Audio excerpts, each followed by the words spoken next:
लक्षपति दीदी को आहरी सशक्त कर बाउंस एथिपाई भुवनेश्वर स्थित मिशन शक्ति भवन ऑडिटोरियम हॉल ले एप्रिल 22 एवं 23 तारिख में बाउंस चाष और जीविका सुजोग संबंधी दुईदिनिया राज्य स्तरीय कर्मशाला आयोजित हो जाइछि।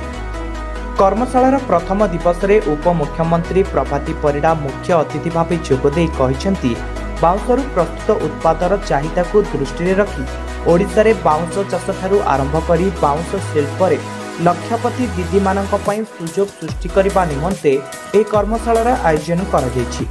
महिला दक्षता विकास को गुरुत्व दे सेमान बाउंस भली लाभजनक व्यवसाय रे शामिल करी सेमानकु उद्योगी हेबार स्वप्न पूरण करबा निमंते एही भली कर्मशाला अत्यंत गुरुत्वपूर्ण। आगामी दिन में बाउंस चाष राज्यर 1 लाख महिला चाषी को सशक्त करिबो बोली उपमुख्यमंत्री मत प्रकाश करिसेंति। महिला मानकर जो लक्षपति दीदी हबारे जहाँ जहाँ सहायक हब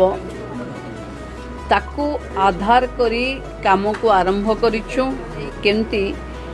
बाउंसर सरलीकरण रे लक्षपति दीदी बनी पारिबे स्वयं सहायिका गोष्ठी तापाई कि बुलिकी देखिक आसी आज तार स्टेट लेवल रो सेमिनार होछि जो स्किलटा अच्छी ताकू जदि आमे अपस्किल करे दबा बाम्बोरे ताहले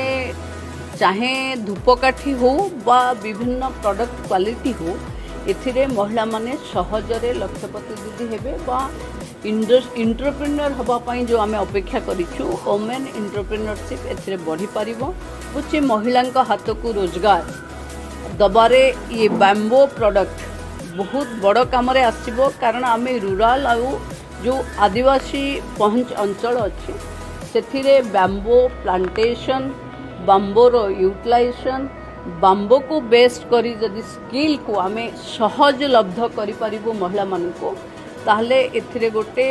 बड़ परिवर्तन अर्थनैतिक व्यवस्था रे आसीबो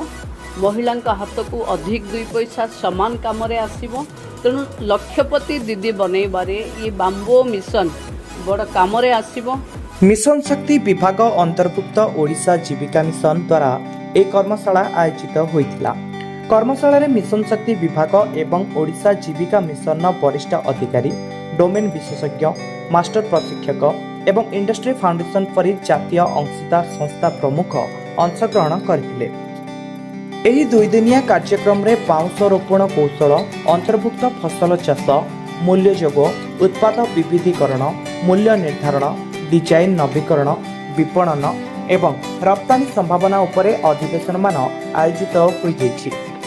एहासह समस्त जिला प्रोग्राम मैनेजर जिला प्रोजेक्ट कोऑर्डिनेटर जीविका विशेषज्ञ एवं क्लस्टर स्तरीय प्रशिक्षक माने सक्रिय भाव में एही कर्मशाला रे भाग नेइथिले। एही प्रयास लक्षपति दीदी मानक स्वावलंबनर अभियान को एक नुआ दिग देव।